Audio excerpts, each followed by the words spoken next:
Olá, eu sou Renzo Cantoni, sou gestor de investimento. Iniciei minha carreira no mercado financeiro em 1984 na Suíça. E a Alternativa Global é o lugar onde você vai encontrar informações relevantes que possam lhe ajudar no seu processo decisório quando se trata de investimento internacional.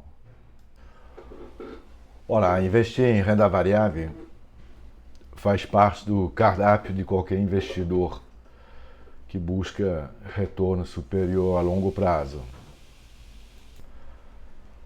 Mas a história financeira da humanidade mostra também claramente que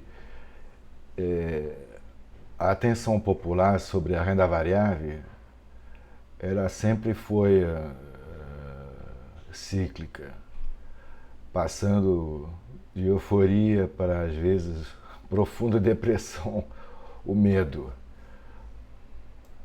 Se você já é investidor em renda variável, tudo bem, você deve fazer seu dever de casa para entender como que as empresas nas quais você está investindo estão se sustentando e conseguir crescer e expandir os negócios deles. O meu único conselho é não tenha amor a uma posição, só isso. Estou falando isso porque em 1950 a idade média de uma empresa listada na Bolsa Americana era em torno de 60 anos. Em 2018, se eu lembro corretamente, estava em torno de 16, 17 anos. Pode ser que hoje em dia esteja ainda menor. Então a gente está vendo que esse processo transformativo do capital faz que você tenha um ciclo de mortalidade mais curtos para a grande maioria das empresas. Algumas já existem há muito tempo, tipo Coca-Cola, Nestlé, mas são casos raros. Tem outras, tipo uma 3M da vida, poucas pessoas sabem que a 3M era a Minnesota Mining Company, era uma empresa de mineração originalmente, que se transformou totalmente. Pouco importa o interesse que você tenha em fazer dever de casa, ou investir ou não investir em renda variável, um dos melhores investimentos que você vai poder fazer é comprar esse livro e ler ele, do Russell Napier. Nesse livro, ele descreve que nos últimos 100 anos teve 4 grandes oportunidades de compras.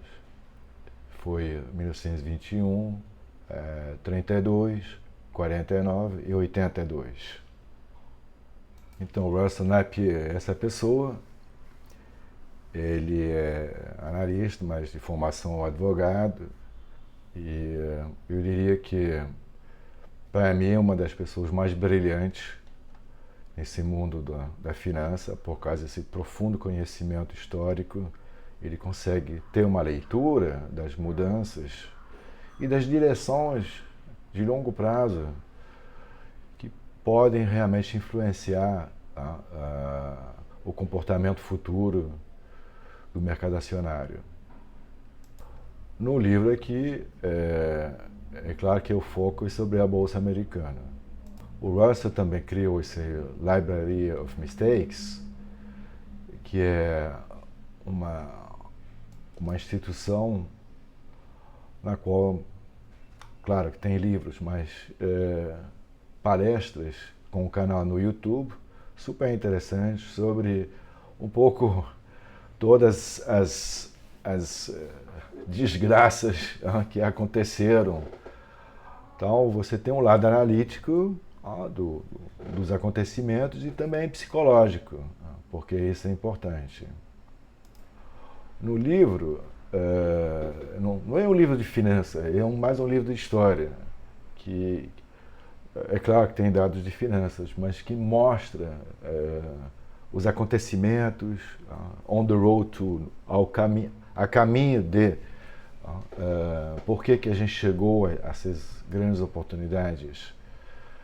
Então, a história, às vezes a gente fala que se repete, mas ela rima. E eu diria que a leitura desse livro oferece uma abertura de espírito para você ter uma leitura melhor dos acontecimentos hoje em dia e para o futuro também. Então, o foco do Ross Napp é sobre a história dos últimos 100 anos. Aqui em Macrotrend você pode encontrar, tem muitos gráficos super interessantes, históricos. E aqui você vê a Bolsa Americana dos últimos 100 anos. Mas por que ele fala dessas 4 grandes oportunidades? Aí que vem o milagre. Quando você incorpora a inflação, deflaciona o comportamento da Bolsa, a gente pode ver claramente. Aqui foi, aqui foi, aqui foi e aqui foi. Eu comecei a trabalhar em 84, basicamente no início do bull market. Eu nem sabia do que se tratava na época, mas eu tive a oportunidade de trabalhar com pessoas que trabalharam, que vivenciaram tudo isso. Então foi realmente um período super interessante, porque a gente olhava de maneira totalmente diferente o mercado, os balanços das empresas. Para fazer uma pequena parêntese, na época a gente estava saindo de um período de inflação. Então, quando se analisava um balanço de uma empresa, primeiro, os padrões de contabilidade eram bem diferentes de um país para o outro. Hoje em dia está muito mais padronizado. E na época a gente buscava os ativos amortizados, os ativos reais, amortizados no balanço das empresas, a um preço derisórios. Tipo, sei lá, o cara tinha o Rockefeller Center amortizado por $1 no balanço dele, e o preço da ação estava refletindo isso. Então a gente estava saindo da inflação, foi um período meio conturbado, e início da globalização também, e um período transformativo absolutamente fenomenal, porque o capital ficou mais barato e muita demanda reprimida, muita obsolescência indo para o ralo, entre aspas, e coisas novas se criando também, junto com a emergência da tecnologia, por exemplo, a bolha da internet em 2000. Na época teve esse filme Wall Street, com o famoso personagem Gordon Gekko, Greed is Good. Isso é um filme cult, que eu recomendo para todo mundo assistir, porque ele traduz realmente muito bem o espírito do momento, mas também da psicologia humana dentro do mercado financeiro. Eu falo da psicologia humana porque isso eu desenvolvi uma metodologia analítica do comportamento. Eu acho que o comportamento ele é um processo cumulativo. E a gente vê isso claramente, que os mercados financeiros conseguem cativar a atenção das pessoas de maneira absolutamente fenomenal. Às vezes viram bolhas e às vezes viram abismos com muito medo. Mas tirando isso, eles são os mercados que oferecem grandes oportunidades. Aqui eu estou colocando um gráfico da primeira bolha que eu conheci na minha vida, que foi o mercado japonês.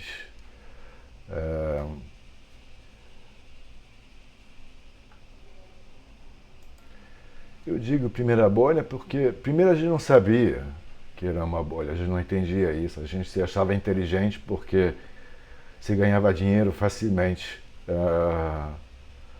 E na época também, como primeira experiência, tinha muitas aberrações.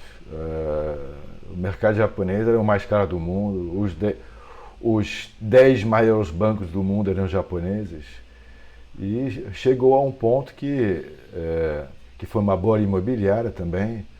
O Palácio Imperial do Imperador do Japão valia valia mais que o estado da Califórnia.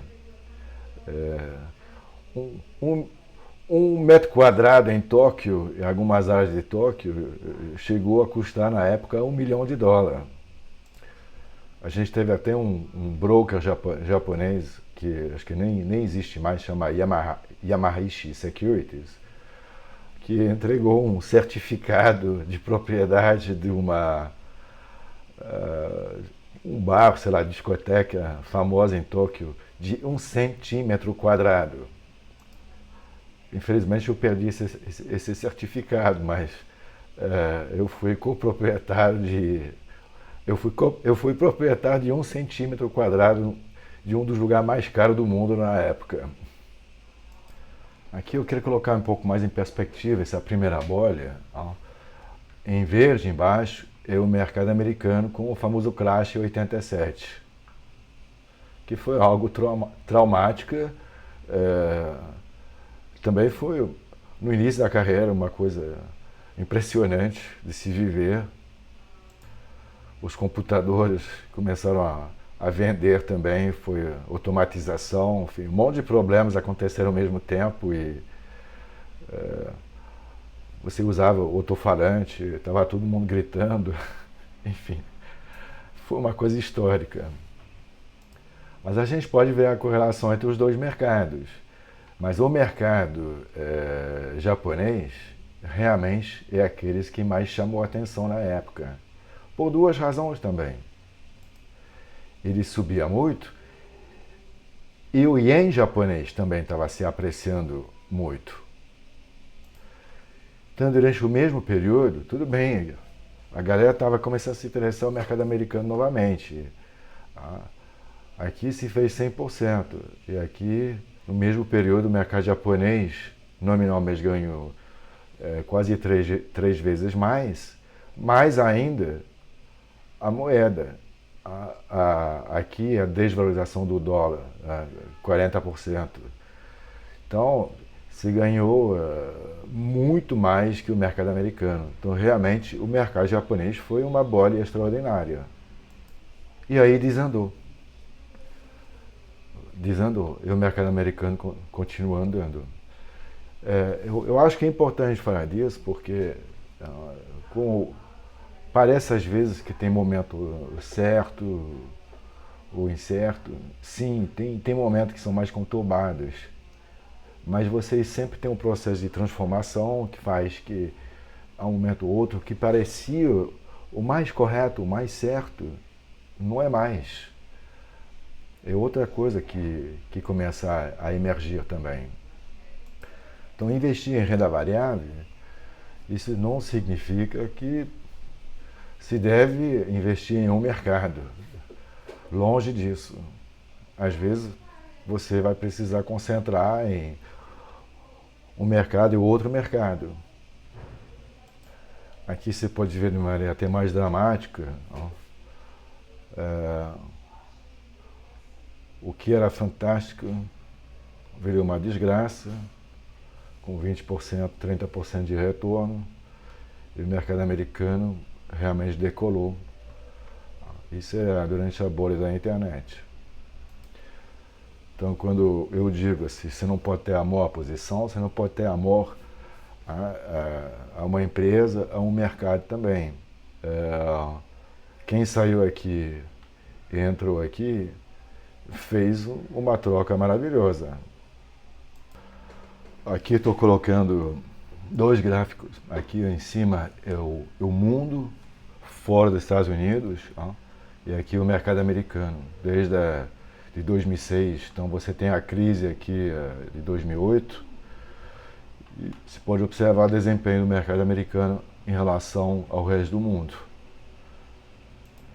Então hoje em dia a gente pode observar que o peso do mercado americano, que conseguiu atrair o fluxo do dinheiro mundial, porque tem um excedente de fluxo, foi lá porque é o melhor lugar para poder tradear, para poder investir, para poder negociar.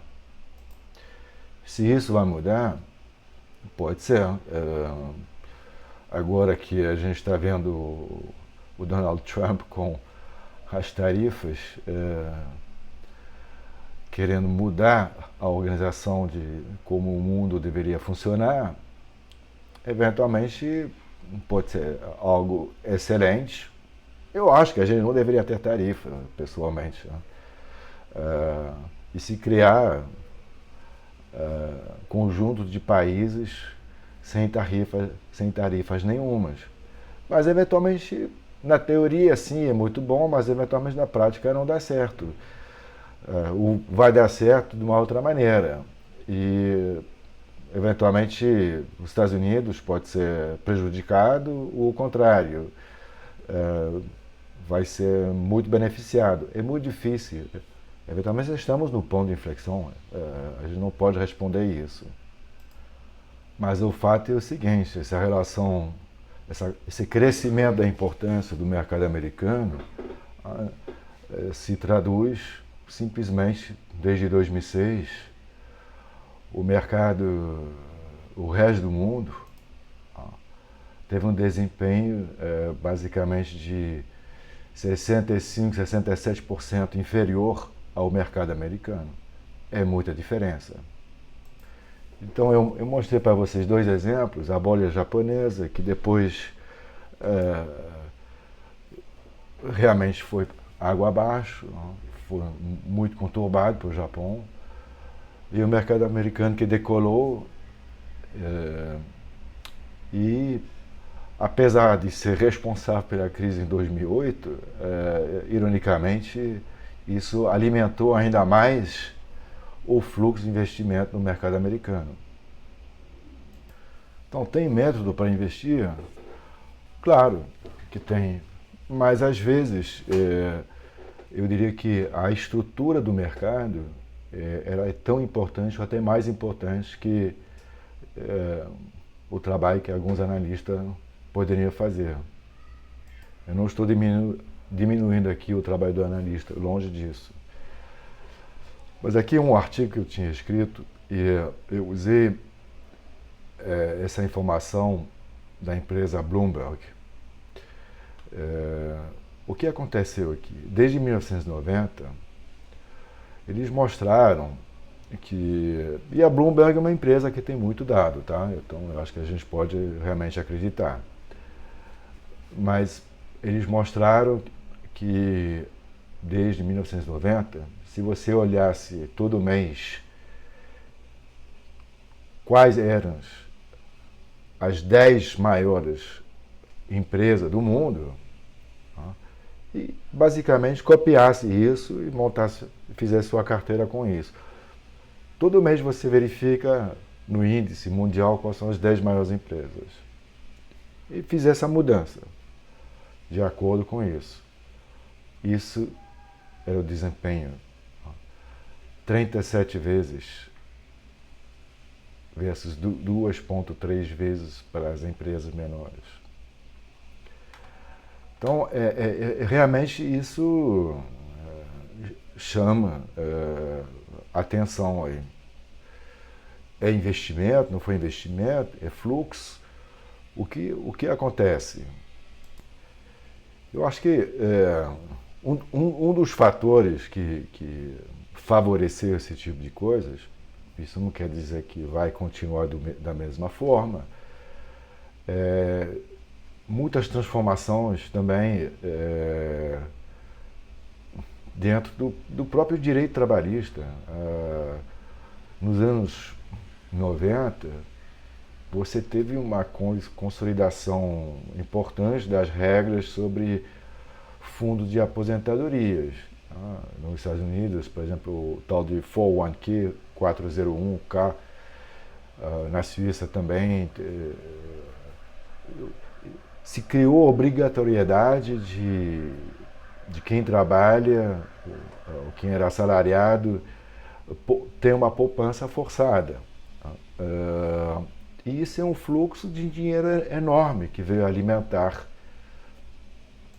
Também dentro da própria estrutura do mercado, você teve novos instrumentos passivos, principalmente como os ETF. Eu gosto dos ETF, porque é uma maneira fácil de poder aceder ao mercado, mas a gente observa que antigamente os gestores ativos eles tinham uma fatia muito mais importante do mercado que os passivos. E hoje em dia os passivos, que são principalmente esses ETF, todos esses fundos iniciais, eles têm uma preponderância muito maior.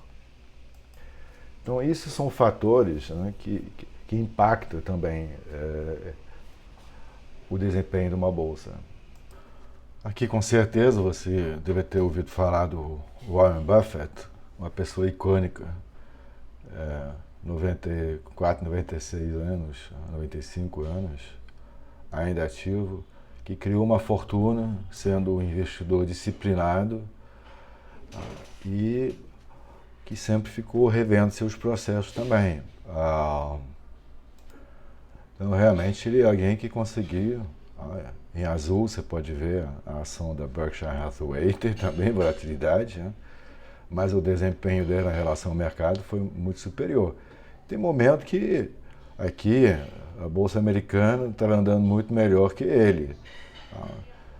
Então, é isso. Existe... O Warren Buffett é um gestor,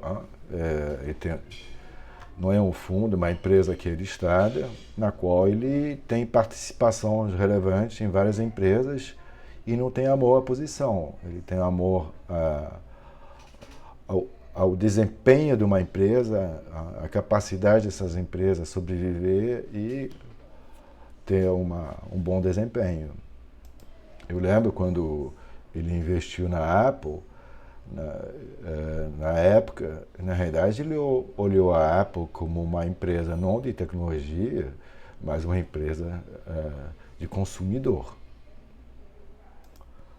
Aqui eu acrescentei uma ação que provavelmente você gasta dinheiro com ela, com essa empresa, toda semana, com certeza, quase. É a Nestlé. A Nestlé, basicamente, é como se fosse uma Berkshire Hathaway, um fundo de empresas num ramo de negócio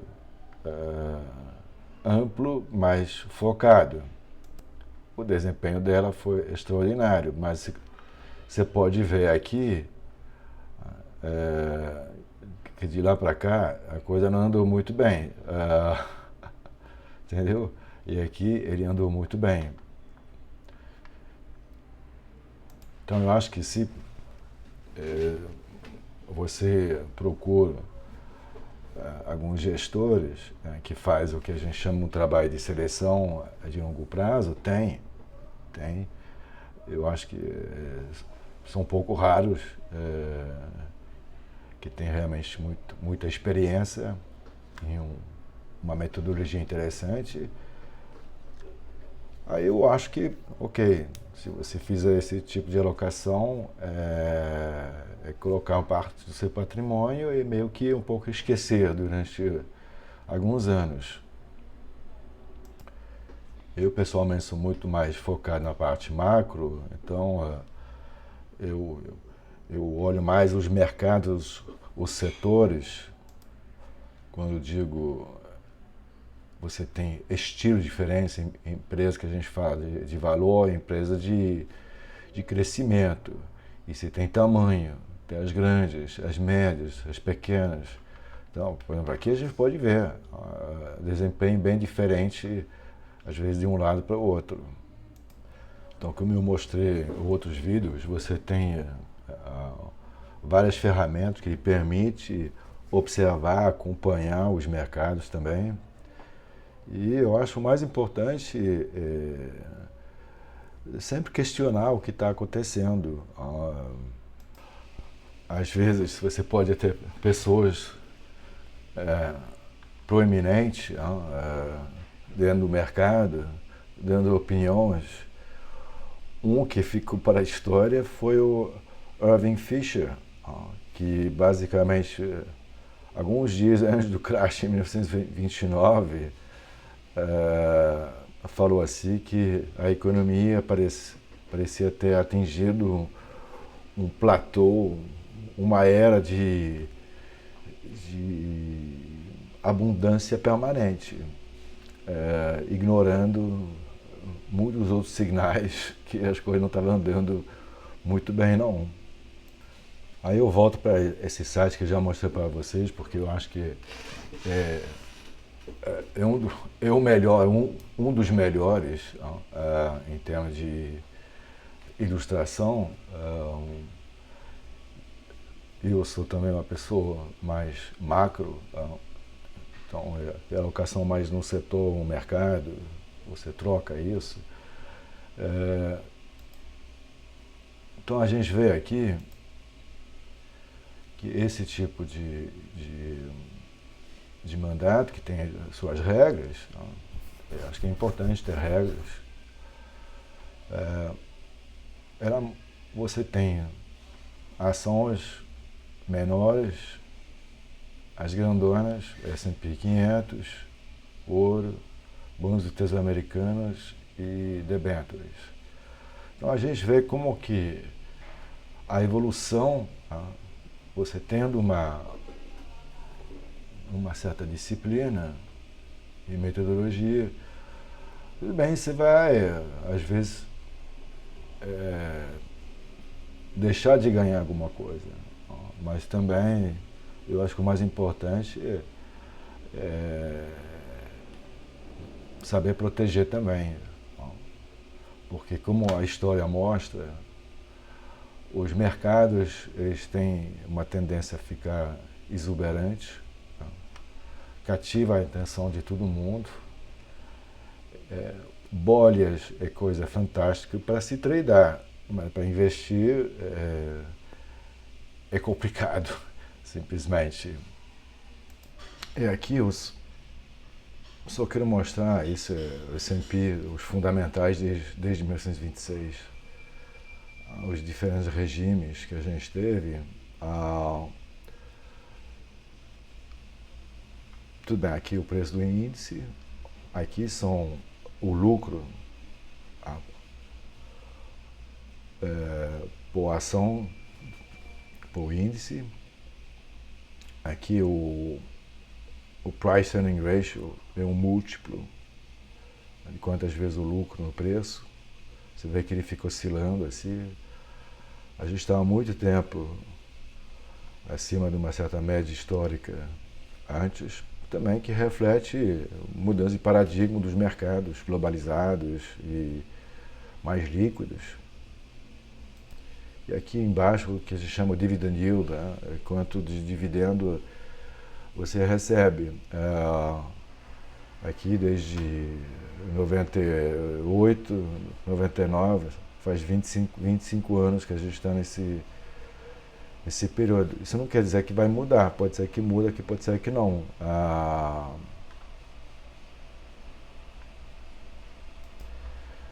Então, o que eu só quis mostrar aqui é que tem mudança de regimes que acontecem. E isso são muitos fatores diferentes que fazem que a precificação pelos analistas dizem, ok, tem que ser isso, isso, isso, pode ser correta ou não. Isso mostra a taxa de juros, também um lado histórico desde 1942.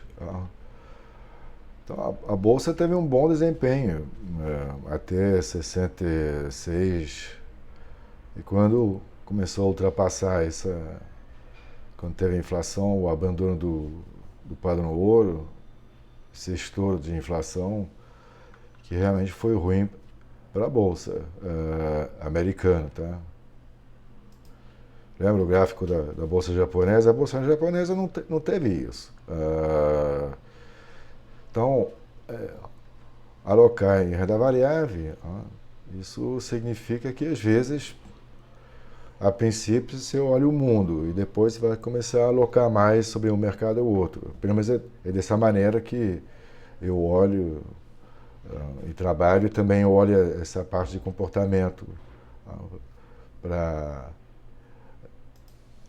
administrar o risco. Eu acho que isso que é o mais importante, é sempre guardar a cabeça fria e nunca ter amor à posição.